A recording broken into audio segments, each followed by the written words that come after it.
Welcome back to Midlife Mavericks, the podcast for driven men ready to redefine success and reclaim fulfillment in their 40s and beyond. Today's episode is a powerful one. I'm joined by Nicola Beer, trauma-informed relationship therapist, best-selling author, and plant medicine retreat facilitator. Nicola bravely opens up about her own healing journey through childhood trauma, addiction, and burnout, and how she now helps high-achieving men break free from emotional disconnection, dopamine addiction, and unhealthy relationship cycles. We get into everything from why men cheat, even when they don't want to the hidden cost of holding it all together, and how psychedelics can offer a new path to clarity, purpose, and emotional healing. This conversation is raw, real, and one of the most impactful we've had on the podcast, especially if you're a man who looks successful on the outside, but feels lost, stuck, or unfulfilled on the inside. So let's dive in. Nicola, welcome to the Midlife Mavericks podcast. Thank you. It's an honor to be here. I'm looking forward to the show today because you're actually the first guest I've had on to talk about relationships, but it's a big part of what we talk about at Midlife Mavericks. But before we kick into all of that sort of stuff, I've got a couple of questions that I always like to ask at the start of the podcast. And the first one goes like this. If you and I were to be boarding an airplane, where would we be going? Do you have a favorite holiday destination, or is there a bucket list item that you would love to tick off?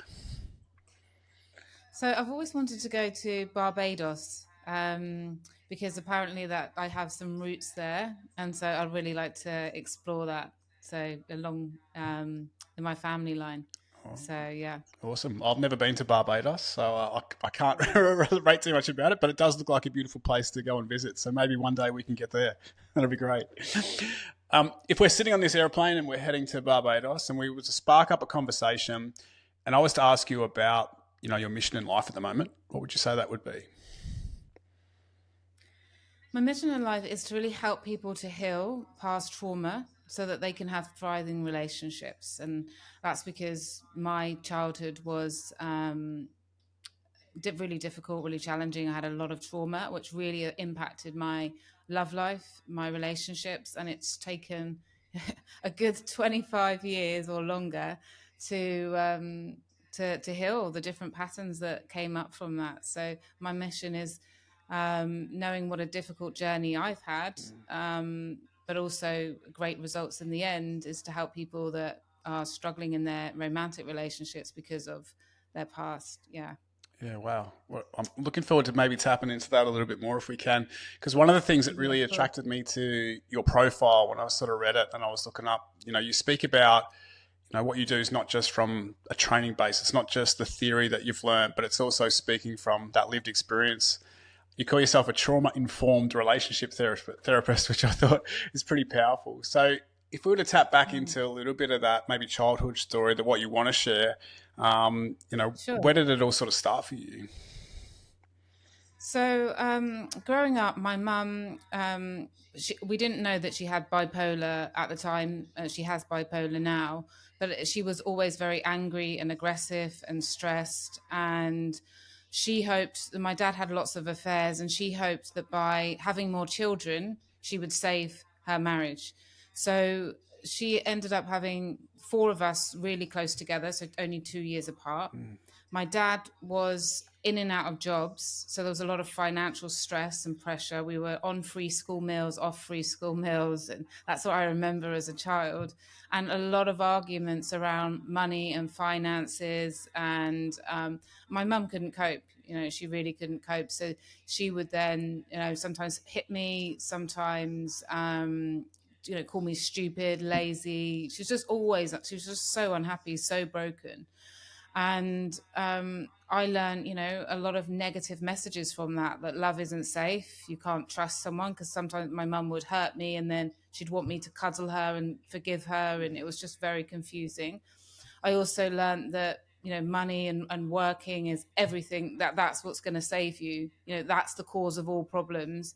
And so growing up as I became into my teens, it affected me in eating disorders, then later alcohol attachment. But my main kind of source of comfort and what's really shaped me throughout my 20s and onwards was this addiction to work.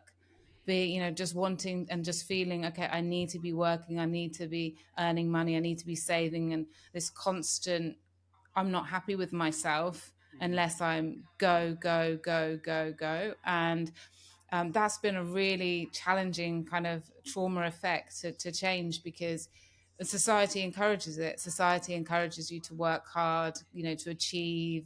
You feel good, you get this praise, you get this attention. But the secret sort of unhealthy side of it and the unhappy side of it is that when you stop, you feel depressed. You have these negative thoughts telling you you're lazy. Why aren't you working? Why aren't you doing? And just the constant sort of self-criticism. So I guess the main thing that I really had to work on from my childhood was not feeling good enough, achieving to feel good, and the constant sort of self-criticism, how my mum criticized me, how my mum criticized herself. I took on that voice, and that became then a voice that I had to really work hard on getting rid of, the negative self-talk. Wow, thank you very much for opening up and being vulnerable and sharing that story with us. It sounds like it was a very tough upbringing for you, and it's been an amazing journey of healing, and I'm sure you've learnt a lot of wisdom along the way. When I hear you talk about that, I hear a lot that's in common with, I suppose, a lot of men these days. Always pushing, always striving, the negative voices going on inside of their head to be better, to do more, to achieve more. Was there a turning point for you where you realized this was happening and you decided to make a change, or you knew you had to heal? So, at first I was trying to convince myself that there was nothing wrong with it. Everybody's working hard, achieving this, making money, saving money, buying a house, all of these things. I was just trying to convince myself that it was a good thing. I was kind of in denial. But I was single for such a long time. I was on all these dating apps and trying to find somebody, but I was just, blaming everything. Oh, it's Dubai, the men in Dubai, they're like this, or it's like this, right? And I would just make all these excuses. But I think one of the core problems is that I didn't put the time into it. I was so attached to my work. My work was everything, that I'd go on a few dates and then I'd be like, oh, they'd been, I like them, I'd really enjoy it. And then I'd be like, well, actually, I don't know when I can see you for the next 2 weeks. And then, I just realized, look, it's this work and this achievement that it's blocking my love life and my happiness. And I realized, right, I need to change this. And it wasn't easy to change. It's so simple to say to somebody, and I would say it to my brother, to my friends, okay, what I'm going to do is I'm just going to work 9 to 5, Monday to Friday. That's what I'm going to do. But every time I planned it, it never happened. It would always be, oh, I'm just going to do this or do that, or, and I could take time off if I'm learning something, if I'm doing something productive, if I'm doing a physical challenge, but it's always doing. There's never any not doing anything. And that's what I really had to learn. Okay, this isn't as easy as just saying, I'm going to change. The subconscious beliefs, the patterns, everything was just so hard. So it was kind of like realizing that I really longed for a loving relationship. I really wanted to be loved and to give love.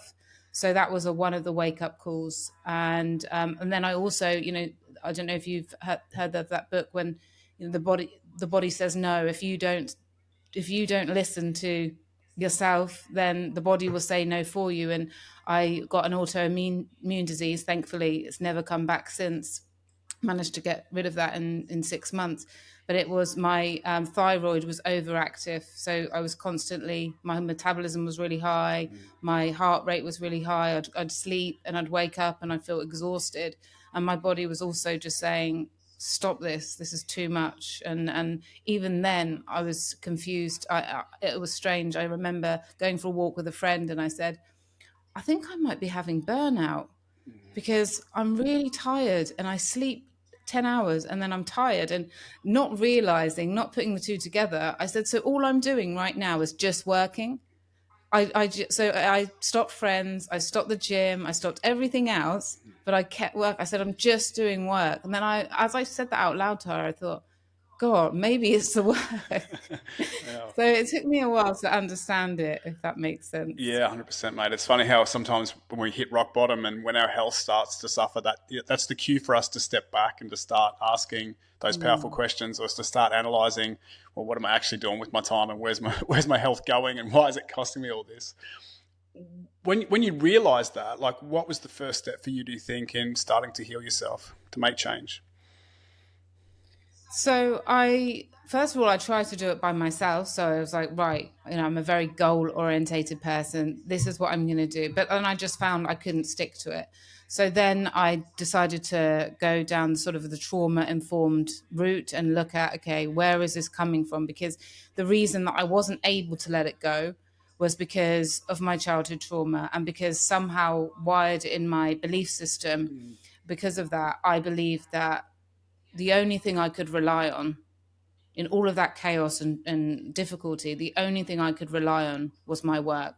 The only thing that kept me safe was me saving money, working, achieving. It was my source of recognition. It was the sense of who I am. I believed it was my safety net. So I had to kind of untangle and realize that, okay, I've already achieved quite a lot and I don't need to keep going. But I don't know if you've heard of Dr. Gabor Mate. Yes, yes. Yes, so I've done his year-long professional training, and in that he says that the the part of us that drives us and maybe is affected by trauma that comes from our childhood, the voice doesn't change. It doesn't learn a new voice. It will keep telling you the same thing. And so it obviously, this voice is part of me, kept telling me, yeah, but just keep working, just keep doing. So I had to do a lot of work in doing that. So I realized it was trauma informed. I had a few sessions. Then I did the professional training with Dr. Gabor Mate, and realized, okay, this is a slow kind of thing. And so I worked on it, and I was getting better, but it was, it's slow. And I was, as a person that's a high achiever, a go, I don't want things to go slow. I thought, I don't have years I want to be living my life. I want to be having deep relationships, having adventure, relaxing, doing nothing, and just feeling bliss. So then I researched psychedelics, and that was just like a game changer in terms of really understanding and healing and connecting to other things other than just work and general actions of day to day. Yeah, that's such a So powerful yeah. story. I think so many of us can relate to that. I often hear from the men I'm working with that they are so busy with work and everything's work driven, and they've got great goals around work and climbing the corporate ladder or earning more money or all the things they're going to do. Or training. For me, it was training. Like I hide in the gym. It's a Okay. place where I feel successful. It's a place where I'm achieving. I'm Mm. going for goals, but we're ignoring those other things. We're ignoring the impact on our health, maybe from overtraining or from overworking. We're ignoring our relationships and what's going on around us. And it's having a huge impact on, our day-to-day mentality, our mindset. So it's so relatable. I often talk about men maybe hiding in those places. We hide at work, or we Mm. hide in the gym, or we hide at the places that make us feel safe. And it's a hard identity to let go of. Like you talk about, the struggle you've got to let go of that voice. Was it the psychedelics that really helped you with that, or do you think there was a lot of inner work, or what did you do to sort of be able to control that inner voice?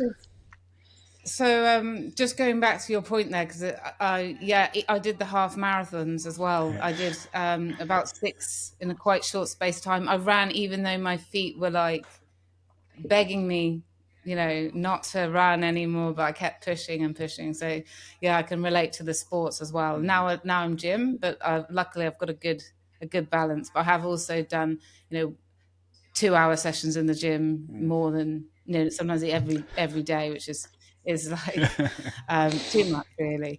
Um, so I would say that the psychedelics really helped, but also you have to do the inner work. Mm. And I think that sometimes people believe, because of what they read, because of what's out there on the social media and things, that psychedelics are like a magic pill. They're like a thing you just go there. And so I've even heard people say, I'm not going to do the work. I'm just going to go take ayahuasca and then it's just going to fix everything. Well, it doesn't work like that. It can really open you up. It can, the first thing that psychedelics do is they can calm the default mode network, which is our area of the brain that's constant overthinking, self remuneration, the same thoughts again and again. It can quiet that. So then you can have really good insights. You can see things more clearly. You can see how things connect. For a lot of men, it's really helpful in getting them in touch with their emotions, because it doesn't make you emotional, but it blocks the fears of really expressing your emotions. And I think in our society, men are told to be strong, to hide your emotions, to not talk about it, to be a man, as they say. But obviously, there's not being a man; it's being human. Having emotions and expressing emotions is a human thing that's very healthy. Um, it can also help you to create new neural pathways, which can then create new connections, new ways of thinking, new ways of behaving and patterns. So it's really good for all of those different reasons. And it can also calm the anxiety. So if people are struggling with anxiety or fear center. So it really helps in so many ways. But then you have to continue with the work, and you need to, and that's why integration is so important. So once you've had a psychedelic experience and you have the insights, how are you going to then apply that to your day-to-day life? If you just go and have a nice experience and then don't change anything, it's just like setting a great doing a great visualization of something you want to achieve and then not doing anything. It's pointless. So that integration piece really has to be there. But I think, so when I talk about the work, it's also really looking at how to rechange your life. What else is important to you? Because we can become so fixated on achieving these, like you said, achieving these work goals, but what else is important to you? What's a life well lived for you? And I always take people back when I do coaching around this to, the 5 regrets of the dying, when that palliative nurse, interviewed people that were dying and asked them, what are your top 5 regrets? Or she asked them what their regrets are, and she put it into 5 top regrets. And, I wish I worked less. I wish I allowed myself to be happier. I wish I spent more time and connected with my friends. I wish I had the courage to be me. All of these things are what people really need now, and that's the thing, switching from a human doing to a human being. So it's definitely doing the work. Psychedelics can definitely fast track everything, if you then take the time to integrate it and not rush back. But I see a lot of people, they'll do a psychedelic retreat and then they'll literally have 3 days off and go straight back into their normal routine, and it's forgotten, unfortunately. Yeah, wow. Such a powerful message in everything that you just said there. So Yeah, I go could on. definitely correlate to that. One of the tools that we have that we use with men coming into Midlife Mavericks is we just have this little survey, and it's got some questions on different aspects of their life. So it's health and fitness, career and fulfillment, lifestyle and freedom, relationships and connection. And it's funny because a lot of men score really low in the relationships. The percentages that they're getting from the Mm, relationship and connection is down. And whether that's their intimate relationship or it's relationship with their mates or their aging parents or whatever it is, yeah. for the reason they sort of score that low. But then when we follow up and start to have a conversation with them about, okay, well, so what are the goals and what are the visions and everything you want to set? The first thing they start talking about is work or training or Mm, something along those lines. yeah. And we neglect, the bigger picture of what's going on. So I'm curious, like the men that come and work with you, what are the sort of common things that you're seeing there? So on the relationship side, that's when men mainly come to work with me. So sometimes they'll come as a couple, but the men will be saying to me that they feel like an ATM machine, that everyone's enjoying their money, that the family, the children, they feel a bit depressed. They feel um, they're not getting any enjoyment out of life. They're stuck in the monotony. They just say, like, I get up, I go to work, I come home, I'm helping with the children, or I'm doing this, then the next day and the next day, and they just feel like fed up that the life is just go go go. And sometimes they'll call it depression, sometimes they won't. They'll just say, like, I'm just in the monotony of life and nothing excites me. Sometimes it's that they want to change career because they're just they've done the same thing again and again, but they don't feel they can, because they need to pay for the whole family. They've got the expectations from their wife and everything like that. So they feel trapped. They feel like, I can't get out of this. Like, I would love to just do something that earns less money and do something fulfilling for myself, but because of our mortgage, because of this, because of that, the lifestyle they've created, they can't. And I think that sense of trappedness really does link to depression. When people feel depressed, it's because they can't see a way out. And that's how a lot of men will come to me, for that reason, where they feel like, right, how can we make our relationship stronger? How can I break free from this? And it can also feed into relationships. So there can be a lot of resentment.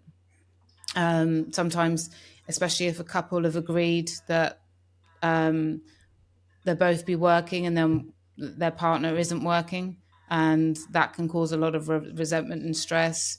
Or, like I mentioned earlier, that they're not even enjoying their own money, their own hard work, and sometimes that's them creating it. So sometimes I will say to them, well, if you feel like this, you've been carrying this resentment, you're annoyed that your family are on holiday while you're working hard, what can you do? Because you don't want them to not enjoy your money, or the family money. You don't want them to not do that. So what can you do to let go of that resentment? And they'll say, well, I need to play golf every weekend, or I need to spend some money on myself, or I need to do a boys trip, or I need to go with the family, I need to take time off work. So sometimes it's just actions that they need to take to let go of their resentment. So that's the main kind of reason, either relationship troubles or that.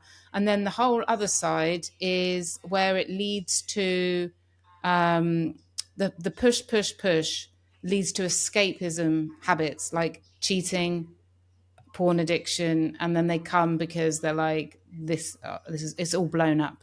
Basically, they've come where it's like they've been caught cheating, or they realize that their porn addiction is out of control and they need help with that. Wow. And I'm guessing that this is probably a lot of men around that midlife point, because I think when we're younger, we're all striving, we're climbing that corporate ladder, we're achieving, and we have this energy that allows us to probably do that. But then when we get to that sort of, midlife point where, it does feel a little bit like Groundhog Day, and we're just repeating the same sort of things over and over again. And like you talk about that resentment, or maybe you talk about being unfulfilled, not being able to find joy in life. And we start to hit a wall with maybe our relationship, or even maybe with ourselves in that sense, and feeling trapped and feeling disconnected. You talked about, a lot of different scenarios where that might happen.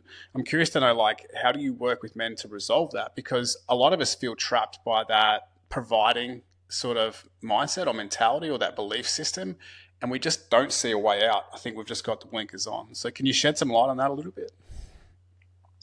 Yeah, so every situation and circumstance is different, but we look at, okay, do you really have to push yourself that hard? Do you really have to work that much? Because sometimes it's because, um, the men have these huge, high financial goals that they want to hit, that actually they could live a lot happier life on far less.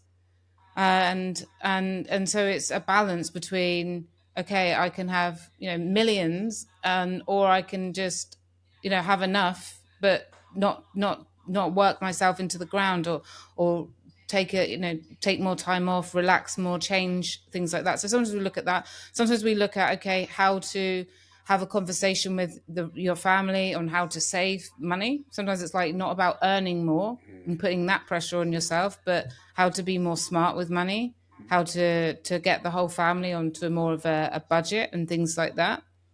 And sometimes it's like, okay, well, you're going to stay in that job because that job is providing well for you, but what are you going to do to make your life exciting?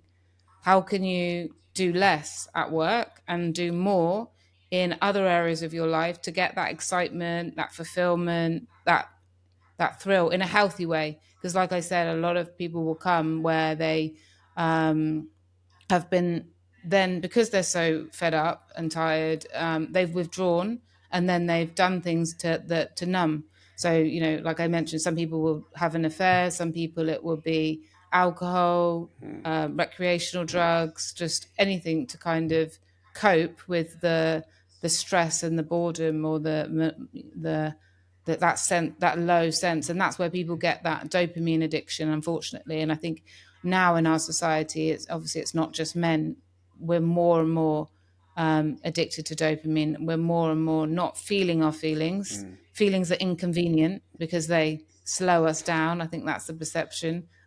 So it's like, okay, fix your feelings with these artificial dopamine spikes. Yeah, I like what you're saying there, because before you touched on like the pressure of masculinity and how we've been told to bury those emotions, and a lot of men just don't open up and share that sort of stuff. I think it's quite challenging, for a lot of men to speak openly about their emotions. And I hear you when you say like all of the addictive behaviors we can fall into.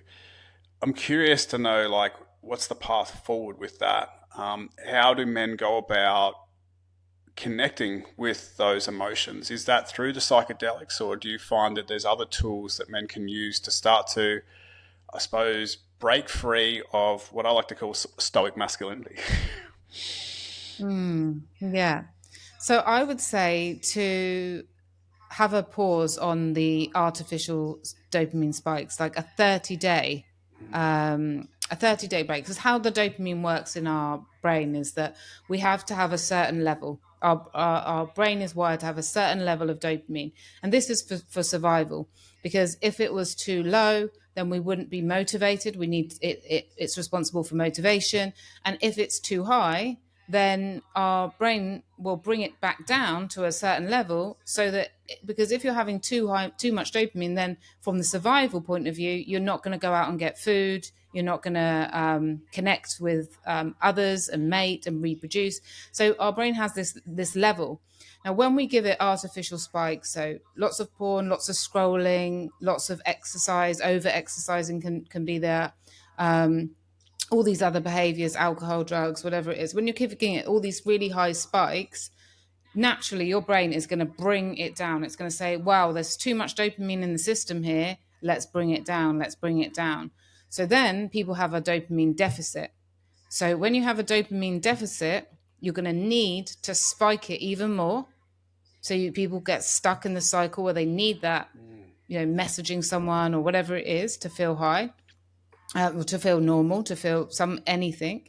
And over time, it stops you from enjoying the day-to-day small things, like a hot shower, a nice walk in nature, a nice interesting conversation with somebody. Like the enjoyment of things goes down. So that's how people get stuck. So to the first step that you can help yourself do is to say, for 30 days, I'm not going to do this, whatever your artificial dopamine spike is, stopping it for 30 days. And we all have something, for me, mine was alcohol. For some people, it's porn or whatever it is. So it's like, right, for 30 days, just stop that. And then your brain will balance. Then it will stop bringing your dopamine down and it will reset. So this is the best thing that a person can do if you've got a lot of dopamine. And also just realizing that being busy is also a lot of artificial dopamine, keeping busy and stressed. Some people can be addicted to that stress. So it's just slowing down, and people know what their choice of dopamine is. So that'll be the first thing. And that will help the brain chemicals. Another thing that people can do is to just take time to really connect with how they feel. What am I feeling? Asking yourself questions, pausing. You can do meditations. For me, I'm not very good at meditations because I've got ADHD, my mind's 100 miles an hour.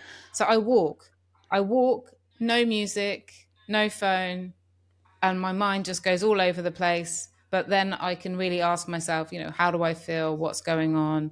What do I need to focus on? And the answers will come.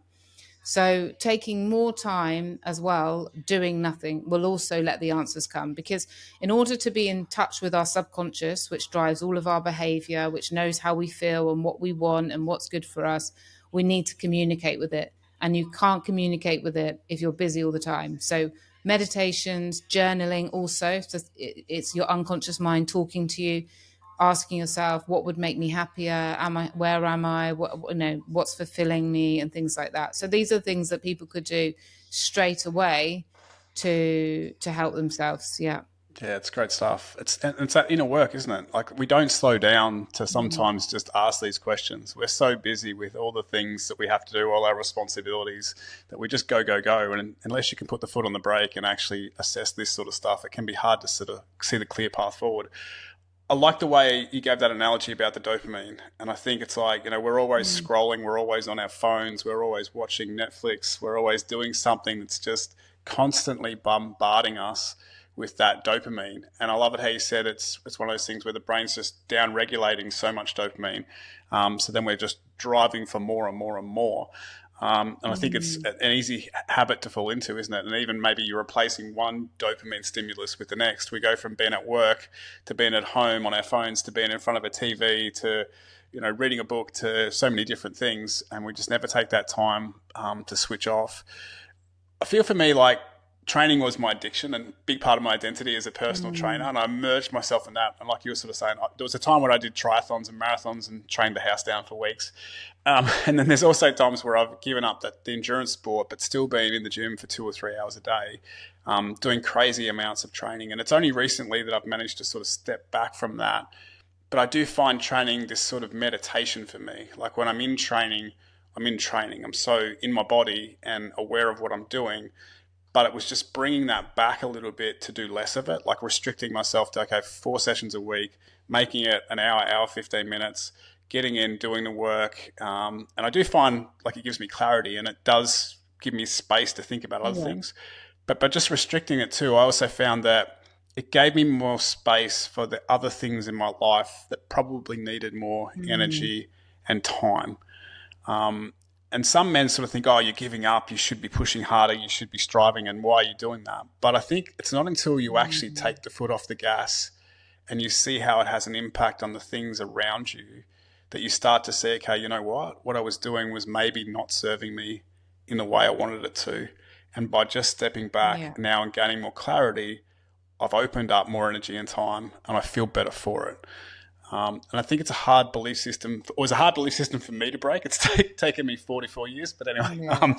But it's definitely changed not just my perspective on training, but it's also just changed my perspective on lots of other things in my life. Like it's made me start to question that a lot.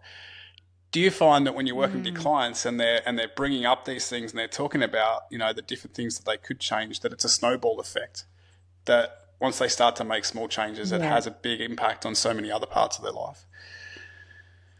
Yeah, absolutely. Because, let's say that you're working out for those 2 hours a day or 90 minutes a day. You're probably thinking and planning about it for much longer. Right, I'm going to do this, I'm going to do that, I'm going to eat this to make that, I'm going to have this much protein, this much fat, this much carbs. It's a whole obsession. It's not just the actual time. And I think with our AI now, that affects the relationships a lot. People are like asking ChatGPT, what about this? What about that? What about this? Or just Googling, right, getting information. And so it might just be, okay, that time in the gym, but then how much time are you actually obsessing about that whole topic? So definitely once you start changing and really looking at how do I spend my time, and is this really important to me? And I think it comes back to the classical, coaching skills that when anybody does any first coaching session, the coach will ask you, or, what are my values? What is important to me in my life? Okay. And a lot of people will have, okay, my value is relationships, family, kindness, whatever it is. And it's like, okay, are you doing those? Adventure, are you having a venture? Because like you said with the exercise, it can just be another thing you've just got to be doing, you've got to be achieving. And then if you're not doing it, you don't feel good, and then you have to we can just get stuck. And that's what I found, like if I'm going to start working, then I'll find something else to do. And I'm just going back to my relationship life. I was always finding something else. For now, it's not a good time to meet someone, even though I was craving inside for love and connection. I was just like finding all these other things. And I think sometimes that's what people do with their work. They're like, okay, well, I'll just do this project. I'll get this project done. or I'll just earn this amount of money and then I'll change. And then the goalposts keep moving, or these other projects or these other things coming in. So really stopping and saying, and being in silence, slowing down and saying, what is so important to me? What do I really want? And like you said earlier about not having goals in every area of life, every area of life has to have goals. And that's totally true in relationships. So when I work with couples or individuals, it's like looking at, okay, what makes you happy in a relationship? What do you need to feel loved? For some people, obviously, it's affection, um, physical intimacy and sex. For other people, it's more communication, emotional support. For others, it's doing fun things together. Like there's so, like really looking at and giving attention, just like you would to work or any other area of your life or your fitness, into your relationships. And that's why people's relationships struggle, because they don't approach it with the same focus, the same attention, the same goals, and really map it out. And that's, I think that's really so important. Sorry, I sort of went off on a tangent there. No, it's really But good because I was going to say um, we should shift gears and talk more about the relationship stuff. But it was great what you said. I liked how you talked about alignment there, finding your values and making sure that you're living in alignment. Because I think when we all look at our calendars, we can see where we're working, we can see where we're training, we can see where we're sleeping. But do we see adventure? Do we see relationship? Do we see call your mates? Like, do we put in our schedule all these other things that we say we value? Or is it just overwhelmed by work and, like you said, the constant doing of all these other things, but not really being in alignment with what matters most? I do like how you talked about the relationship stuff there and setting goals in relationships, because I think we can often fall into that trap of being on autopilot with our relationships. We just come home from work and sit on the couch, or we come home from work and we do the things we've got to do, but we don't really check in with our partner, or we don't really have goals around our relationships. We're just going with the flow and hoping that our relationship will survive with that. With the men you work with, do they have goals, or is that something that you help them achieve around relationship? Or how do we start to get more men to maybe set goals around relationships? so I think the first area to look at, because a lot of people will come and they'll say, we've got communication problems and we're not communicating well. Sometimes they're arguing a lot, they're bickering over small things. Sometimes they're giving each other the silent treatment, passive aggressiveness, So, and you can't just say, okay, let's look at communication. It's definitely part of the process that I take couples through, but that's not at the beginning, that's later down the line. Because the first thing is, are you connected? That's the first goal of any relationship, is to be intimately, emotionally, physically connected. And often people will say no, and that's because, like you've mentioned, just touched on just there, first of all, are you making time for it? You can't have a thriving great relationship if it's from 9 till 10 at night. That's the time you're talking and connecting, when you're absolutely exhausted. You've given all your energy to the whole day, your workout, your work, everything else. It's not going to be high quality. So focusing on connection, what connects you, and the first step of that is the time. So having a goal around, right, we need to have ideally 10 hours alone time a week, no one else around, not friends, not family, not children, just the two of us. And so for some couples, that's an hour every day, and then a 4-hour date night. That's how people fit in that 10 hours, but really connecting in that time. So not, again, being on your phone or watching the TV at the same time, like really looking at each other, connecting, asking each other, how are you? How are you feeling? How's your day? What's happening? This is what creates that connection. And I've been doing this relationship program now for over 15 years.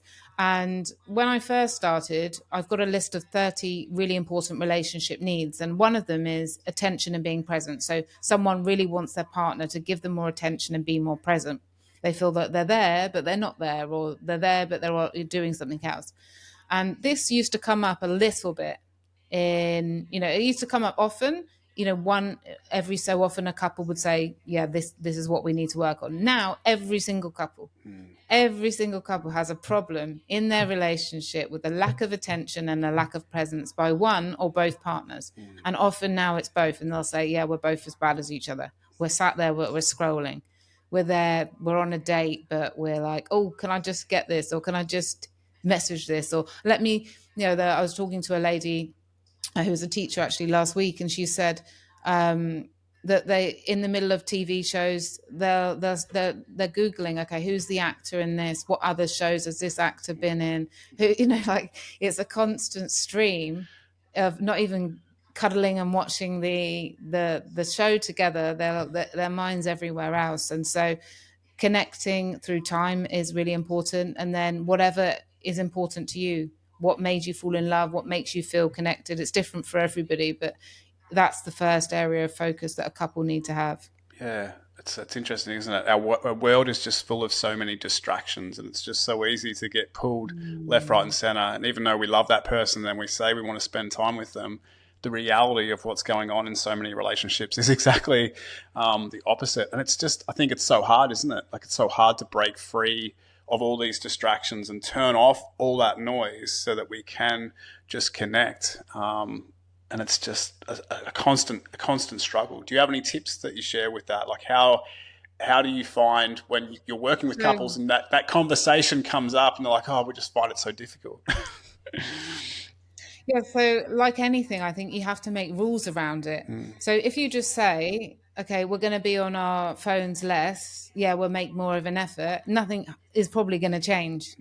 So that's where the goals come in. Right, okay. So some couples have said, okay, 2 nights a week, we have no phones. 2 nights a week, 6 o'clock when we get in, we have dinner, like the phones are on the side and we don't look at our phones until just before we go to bed or the next morning.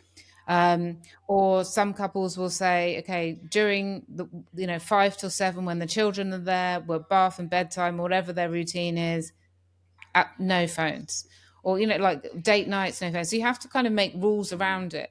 Or no TV nights. Some couples have no TV nights and just connecting, or going for walks and not taking any devices with you. So you have to kind of have rules around it, or goals around it, however you want to call it, so that it actually happens. Because otherwise it's just like, oh yeah, we'll do that, but then nothing really happens. And then also finding things that you really like to talk about.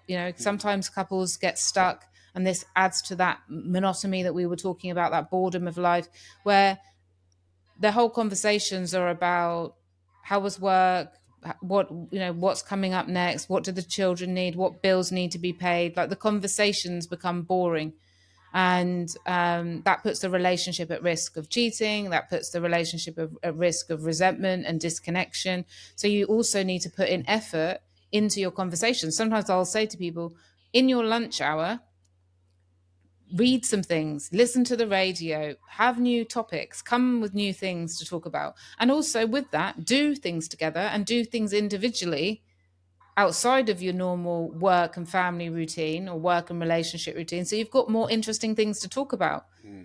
So, sometimes couples say, well, we don't really connect because there's nothing we're just doing the same thing again and again. So trying to put the excitement back in, the fun back in, doing different things, that adds a lot of passion, seeing each other in a new light when you're doing new different activities and things like that. Yeah. Yeah. We often talk about rules and boundaries and stuff with work, don't we? It's like we set boundaries around our work so we're not overworking, or we try to define rules like, turning the phone off so people aren't contacting us after hours and all that sort of stuff. But it's an interesting one to think about. Why don't we set rules and boundaries around our relationships and start to live by those rules and boundaries? And I know a lot of guys that set date nights and stuff like that with their partner, and they have that little bit of connection. But I think that requires more. That 10 hours that you spoke about, is there something behind that 10 hours of connection, or is that just a number you found that seems to be the sweet spot? Or so I found in my training that they were suggesting 15 hours. And when I mentioned that to couples, it was like, absolutely no way. Mainly couples that come to me, they do have children, and they're like, absolutely no way. And so I was like, okay, well, let's go for 10. Let's go for 10. So, and then I was like, right, how would they meet the 10? Well, an hour every single night, and then a 4-hour date. And the date, it doesn't have to be something that's expensive. Some couples are like trying to save money. It doesn't have to be something that is exhausting. It could be, okay, we're really tired, so our date night's going to be relaxing. It's going to be a walk. It's going to be crazy golf. It just doesn't have to be going out drinking or partying, or sometimes people have got an expectation that a date needs to be all dressed up, all of this, all of that, and it doesn't. It just time together where you're not having any of the distractions, and it's something different. And I think that also really helps people. Variety, Yeah. mixing it up. Yeah. Yeah, for sure. You've brought up cheating a number of times in the conversation. You've mentioned it, and Mm. obviously it's probably something that a lot of people in relationships come to you with. Is there a reason why you think Yeah. one person will cheat? So this has actually become my specialist area by default. So that's probably why I've mentioned it a lot. Probably 80% of the couples that come and see me, there's been some form of cheating. There's many reasons why people cheat. Sometimes, despite really loving their partner, I have a lot of men that will say, I really love my wife. I don't know why I've done it. I don't understand why I've done it. And for some, it's the ego boost, the attention, the validation. They've learned from often a young age, and it's women as well, that okay, you get your validation and sense of self and happiness and that dopamine from being seen, being recognized, being desired. So it's a game, it's a chase, it's a thing that gives you this ego boost, and it becomes addictive. And so it becomes kind of like this pattern. And a lot of men will also share that they like this in their workplace as well. They work really hard because they like that recognition, that sense of achievement. So for some people, it's really about attention. And then once they get that attention, they want to keep it going. So even though these other people that they're messaging or seeing sometimes physically means natural nothing, it's just a way to just keep getting a nice hit of dopamine and being seen and recognized. For other people, it's an escape. They feel so much pressure in their life and everything. They can't get out of, okay, I've got to do this, I've got to do that, I've got to do that. And so then they escape into a world. So for some people, that could be just online, messaging lots of people, sexting lots of people, having a few beers and then just sexting. And then people realize, okay, this is when it all gets found out, they just realize, why on earth am I doing that? Why would I risk my whole life, my family, my everything, just for this? But they just again, it's that dopamine. Their mind just goes there. And then there's some people that cheat because they are unhappy and they don't have the confidence to leave, and they don't realize that they're just so unhappy in their relationship or in their life. And again, it's like this a new world Yeah. that people get sort of trapped into. And then the last thing which I see a lot is the porn. So like anything in like any addiction, there's often a lot of denial with porn use. And so what happens is also it escalates. Like any addiction, things escalate. So what was a lot of the men that I work with that end up cheating, they've been watching porn at like 10, 11, 12, 13, 14. So they're highly sexualized at a young age. And then they use that when they're young to their parents annoy them. They'll use porn, stress at school, use porn, rejection from a girl as a teenager, porn, work stress, porn. So they're just constantly linking any uncomfortable emotion with a sexual release. And then it becomes boring. What used to stimulate or be exciting becomes not exciting. So then it goes more extreme porn, more variety, more difference. And then the brain gets numb to all of that. So the next level up is then to have a massage with a happy ending, or go to a prostitute, or whatever. And then it escalates into or some form of escalation, because it's become a coping mechanism.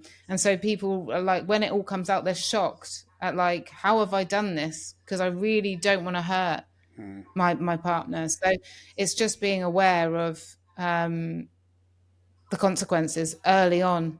And unfortunately, because that's the way, unfortunately, addictive patterns work, we just think, well, people stay in denial and they think, oh, it's not that bad, or I'm a good husband apart from this. Like the words that we kind of people say to themselves, or it means nothing. But of course, when it blows up, it can really hurt the whole relationship, hurt the person.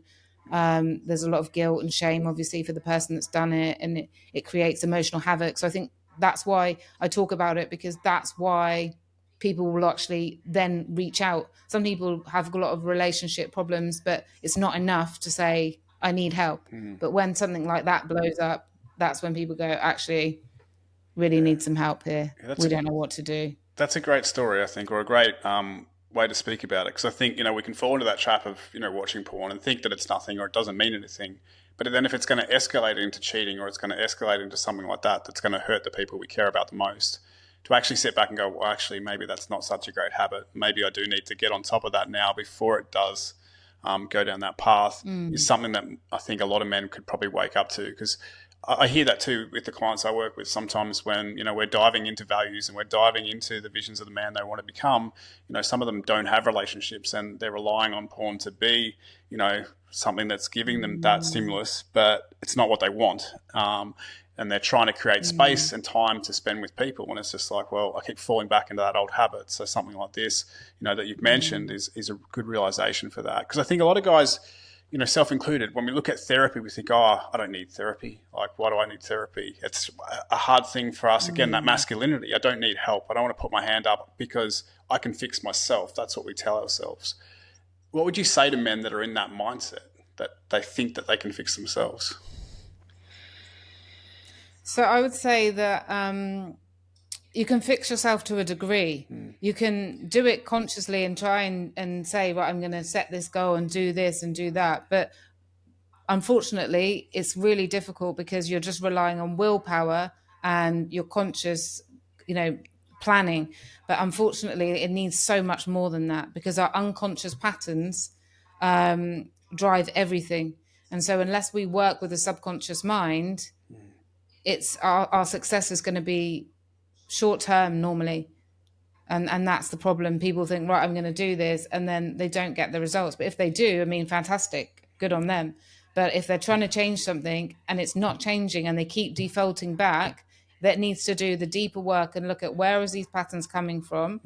How can I replace it with healthy replacements? Whenever I work with someone to change any addiction, any behavioral pattern, okay, what was that behavior giving you? What was that addiction giving you? Okay, so let's take that example. People will say, okay, release, relaxation, peace, a break.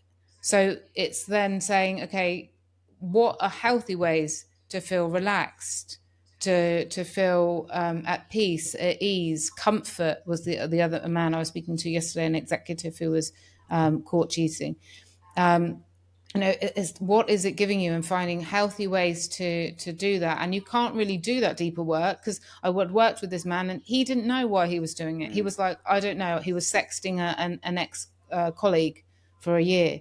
He was like, I don't know why I did it. I just was doing it, and so you need to learn and get to the root. And I would just say, from my own experience, even though I have 20 years experience working with people, I will go and have a relationship therapy session for me. I will have my own therapist, which I normally have a therapy session once every couple of months, or a coaching session, depending on which I feel is going to help me at the time, because I'm in my drama, I'm in my head, I'm in everything.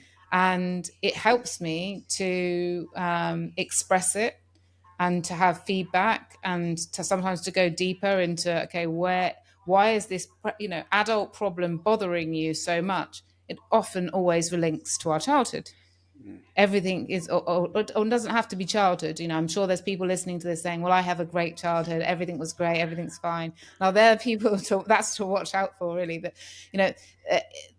it could be past relationships. It could be a horrible boss that you had that's affected you. It could be a horrible breakup that's affected you. It could be something that doesn't even happen to us. We could see a sister or a friend go through something really bad, and we take on their trauma, and we take on their pain. So I would say that person probably doesn't really want to look at themselves. And having the courage to say, find a person that you do trust, that you can look at yourself, because you will benefit. The more we can see the truth, the more we will benefit. And just lastly on this whole thing is that relationship experts, there's a lot of famous ones that really also believe that 90% of our relationship problems are to do with the past, and 10% to do with that specific situation. And with all my work now, at the beginning, when I first studied that, I thought, really, I don't think so. No, I'm sure it's to do with now. They've really annoyed me, and they've done this and they've done that. But now, as I'm working, I can definitely see it's a strong 80-90% past, and then Wow. 10 to 20% the current triggers. But we think it's all the present, Yeah. but actually it's things that have happened in the past. Yeah. Yeah. Why is it so important to understand that? Like reflecting back on that, and let's say they've had something happen in their childhood, why is that key to be able to bring that up and to be able to communicate that? Why is that like part of the healing process, do you think? Instead of having a goal, let's say, okay, I'm going to have a goal, I'm going to move forward in that direction. Why do I need to reflect on what happened back then? So ideally, you need both, but it's so important because otherwise, the same things are going to keep on upsetting you, and you're going to blame that person. And I'll give you an example that happened to me a few years ago, which I'm quite embarrassed about, but I'll share it anyway because I found it really insightful. So my partner at the time, we were both very sick with the flu, and it was my birthday coming up in 5 days, and we'd just moved to a new country, and I started to have a panic a day before my birthday, saying like, "You better, get me something or do something," because, and I don't know why, but I just felt panicked by it. And then he was still not very well, and he was like rushed out and got me something very small. And on the, but I was just like in my head, I was like, that means that I'm fooled. I'm in a relationship where I'm not loved, and it was such a big deal. And so then on my birthday, um, I cried and cried and cried, and I couldn't stop crying, and I just felt unloved, and I thought, is my whole relationship a sham? I'm not loved, and I felt so depressed. I felt like, oh, it was awful, and I couldn't get out of it. And then I had this therapy session, and I was like, I know it's not his fault. When I'm normal, I'm like, I really couldn't care less whether I get a present or not. I really like, it's not actually that important to me, but it was just this whole drama and then I realized in the therapy session, actually it's because I had like 7 really bad birthdays as a child, where my dad left, never heard from my dad a few times, where my mum, during a children's birthday party, really embarrassed me and smacked me in front of the whole my whole group of friends. Like I had just these another birthday where I was let down by friends. So I just put such an emphasis on birthdays and love and attention and being important and not feeling good enough, and it wasn't until this therapy session, I had no memory of all these memories, but when we did this like deep 90-minute session, I realized, okay, this is not to do with, I could have taken it out on my partner or said, that's it, it's over. But it was about all of these other things. So I think it's important to look at, because our reactions are to do with our beliefs and our past and things like that. Yeah, it's so insightful, isn't it? Because That makes sometimes, sense. like, from the other person's perspective, like, okay, we're both sick, it's your birthday, I know, okay, I'll get you something little. But then to have that emotional response come, and you're like, well, hang on, what have I done wrong? But to understand maybe your childhood and what's happened to you along the way and why that has so much value and why it's so important to you for the other person too could be such a powerful sort of thing to Mm, realize, yeah. and give good understanding in that sort of context, can't it? So being able to open up and share that, not only with your therapist, but maybe with your partner too, could definitely help with all that relationship stuff, eh? And I think it's whenever you get triggered, it's just asking yourself, is this proportionate? Is this really about the current situation? Because now, obviously, look, while I'm not in that, I can be like, who cares? I know they love me. They express their love on a daily basis. Like, we can go and get me something if I want. It means it's ridiculous. But at the time, it was just so caught up that I'm not lovable. And then because you have these core beliefs and they get triggered. And I see it a lot with couples where they believe, okay, the person's not respecting me. And they'll have this in their head, or I'm not good enough for them, and it's got nothing to do with that situation, which is why it's so helpful to look and ask yourself, okay, when you're angry or annoyed, be like, is this really about this current situation, or is it to do with something else? And what am I believing to be true? And that's the key question. What am I believing to be true? I'm believing that they're making me a fool, that they think I'm stupid. Stupid comes up so much, actually. That's probably one of the most common ones. People get angry at their partner because they think, oh, you think I'm stupid. And it's like, where does that come from? And it always comes from school, from parents, from other situations where they believe people think they're stupid, and they're getting so angry, and the partner's like, oh, of course I don't think you're stupid. Why would I think you're stupid? But if you don't talk about it and you don't look at what the argument's actually about, you're just creating a lot of friction, if that makes sense. Yeah, it does so much. Like everything you're saying to me today, like I can reflect on things in my childhood. Teachers telling me that I wasn't good enough or this wasn't happening. And then I can sort of see that maybe coming up now. Sometimes the way I react to things, it's like, oh, actually, the penny drops a little bit. Maybe there is something more there with that sort of stuff. I'm curious to know, and just to circle back to the psychedelic stuff now, like Sure.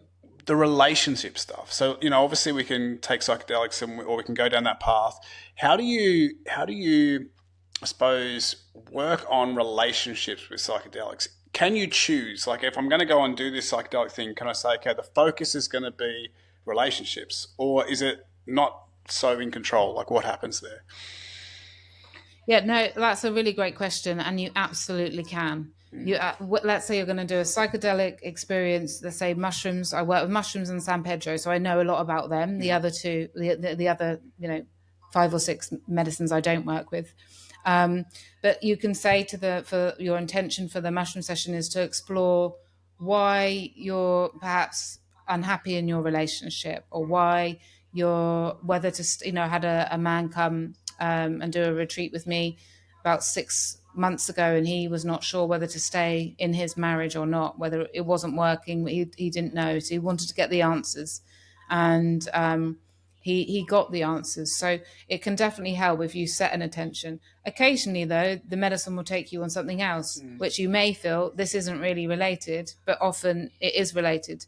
So when I had a psychedelic journey on mushrooms for my relationship, I wanted to find out whether this person was right for me or not right for me, and or just wanted to teach me what I need to learn about my relationship. And it can be confusing, the messages that you get, and they can be even a little bit mixed, and that's why you need someone often to help you. But what I learned was that the reason that I wasn't feeling loved was because I still didn't believe that I was lovable.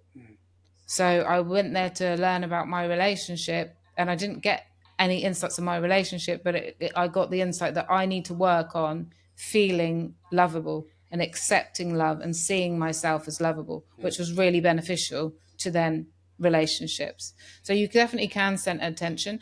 And I also do medicine for couples, which is San Pedro, which San Pedro is a cactus that you get from the Andes. It's a lovely heart-opening medicine. It's a green cactus that you drink, and it lasts 12 hours. That's why I love it, because you just have this loved up feeling, this loved up feeling where you feel connected to everything. You feel so connected to yourself, connected to the earth, the plants. You stay out, you have your eyes open, you're out in nature.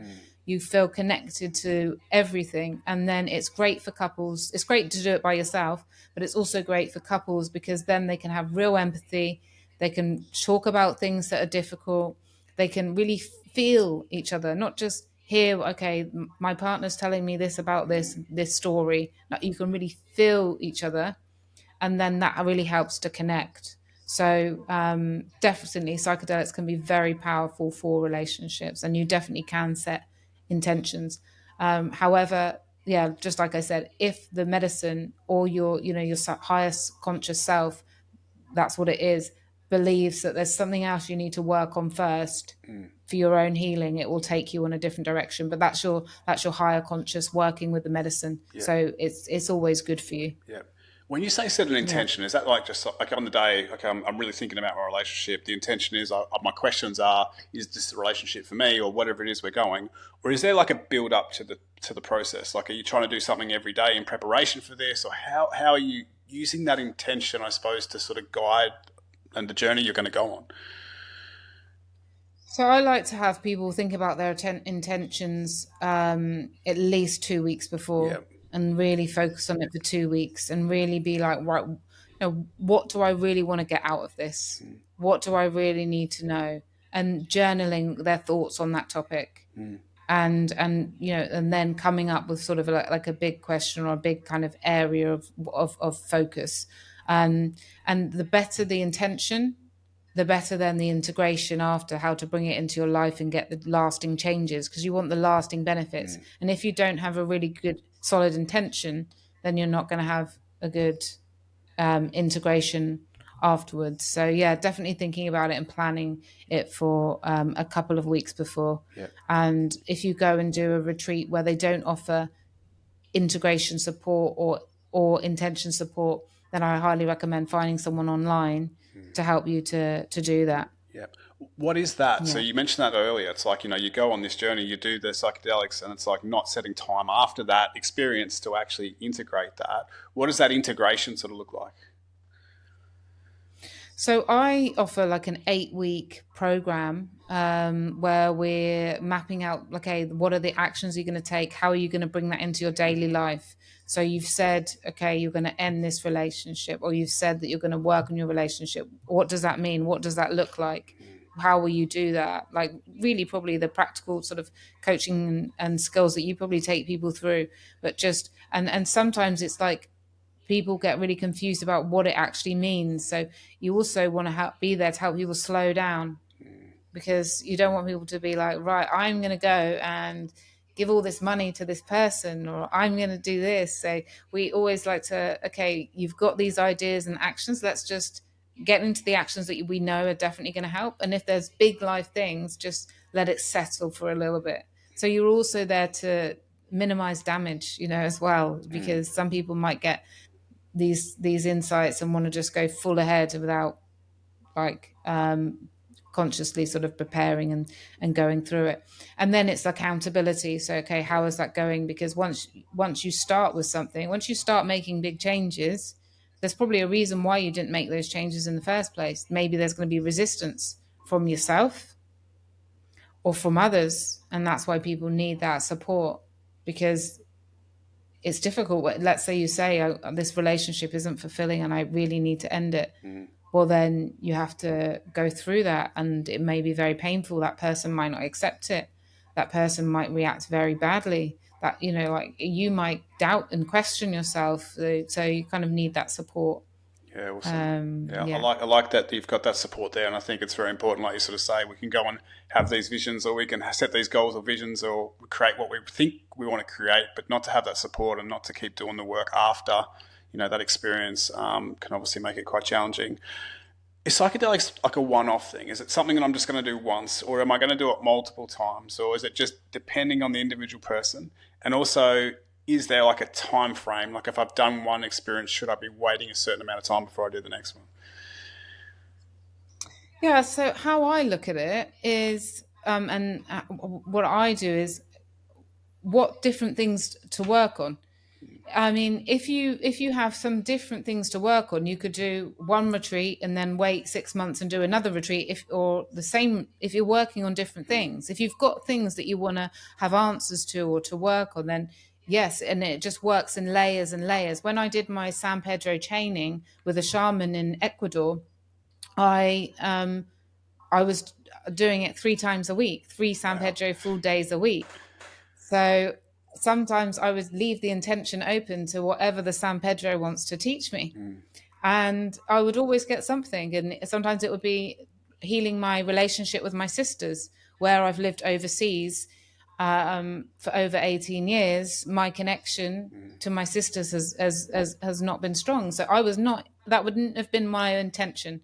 But obviously it was something I was struggling with, but very, very unconsciously. It's something I didn't really think about. Like, I guess what you said about, you have your goals and they're so fixated on your current life, but not your wider life. So I was like, wow. And then it told me, I got the insight that I need to go home at this time. I need to go home when the children are off school, not on going home and seeing my family when it suits me. I need to build this connection with this particular sister. And it was brilliant advice. And now I've got a really great relationship to this sister. So it depends on if you feel like you've got lots to work on and if you enjoy the deeper work. Because to do this work, you have to be comfortable and realize that it's emotional. I was crying for my sister. I could feel my sister's emotions. I could feel how I had been to my sister and how she was struggling and how to heal it. So I like that, deep world. I'm an introvert. I'm a deep person. Some people might be scared of emotions, so they might not want to do it. But it's definitely helpful if you've got different things to work on, and you're ready for the truth. That's another thing. One time I put off going because I was unsure in a relationship, and I felt if I go and do this ayahuasca, which I hadn't done before, if I go and do this ayahuasca, I've got this feeling it's going to tell me I need to end this relationship. And I thought, I'm not ready for that yet. Yeah. So I ended up, and I started, the body started making me, I got really sick the week before. And so that was my body and my subconscious mind saying, you're not ready for this yet. Wow. You're not quite there yet. And then eventually, 6 months later, naturally it was like, okay, I do need to leave this relationship. And so it was like, something new. So I think you trust your intuition. Our intuition is never wrong. If you feel it's right, you feel you've got something you want to explore, go for it. And if you feel, no, I'm not ready, or I don't feel safe, then don't do it. And always make sure you feel safe with the person you're doing it with. I think sometimes that's when people have not very good experiences, because if you're not safe and at peace and then you're bringing things up, it could be a negative experience, if that makes sense. Yeah, 100%. I think it's great advice, being ready and obviously having the support around you to make sure you're in good hands for this. Nicola, I greatly respect your time and all of the information that you've shared with us today. It's been a very powerful conversation. I've really enjoyed it. If people want to find out more about what you do or get in contact with you, where can they discover that? Sure, thank you. So I have 2 podcasts. Yeah. One podcast is called the Relationship Revival Podcast, where I talk about everything relationships. And then I have a new podcast called Healing with Psychedelics, which explains how psychedelics work and the benefits and the different things that they're being used for and things like that. So my 2 podcasts would be really to learn more about what I do and get some tips and support. And my 2 websites are nicolabeer.com, so just my name, and plantmedicinepower.com is the psychedelic retreat business. Awesome. Thank you very much for that. Is there any closing messages you want to leave for my audience, which is typically men in midlife? Just really take that time to pause and to really listen to yourself. Take time to ask yourself, am I fulfilled? What do I need? What can I do? Because sometimes I have people say, well, I'm too busy to think about my feelings. I'm too busy to think about what makes me happy or not. So they just keep chugging along. And they're not even giving themselves an hour each week to ask themselves, what would make me happier? What can I do? So I would just recommend just pausing, taking an hour a week to really tune into yourself, reflect. Are you happy? Are you fulfilled? What could you do to make a change in your life, to make it better? Even if there's nothing wrong, it doesn't have to be anything wrong, but just give yourself that time to reflect and to listen to yourself. Yeah, that beautiful inner work that I think a lot of us need to definitely do more of, and less doing and more being, as you've sort of said throughout this whole podcast. So greatly appreciate your time today, Nicola, and it's been an awesome podcast. Thank you. Thank you. Thanks so much. If this conversation resonates with you and you're feeling like something's missing in your life, even if things look good from the outside, I want to invite you to take the free Midlife Assessment Scorecard. It's a simple but powerful tool to help you measure how aligned you really are in key areas of your life, like health, relationship, purpose, legacy, and fulfillment. Head over to midlife-mavericks.com.au and click the link to take the scorecard. Thanks for tuning in to the Midlife Maverick podcast.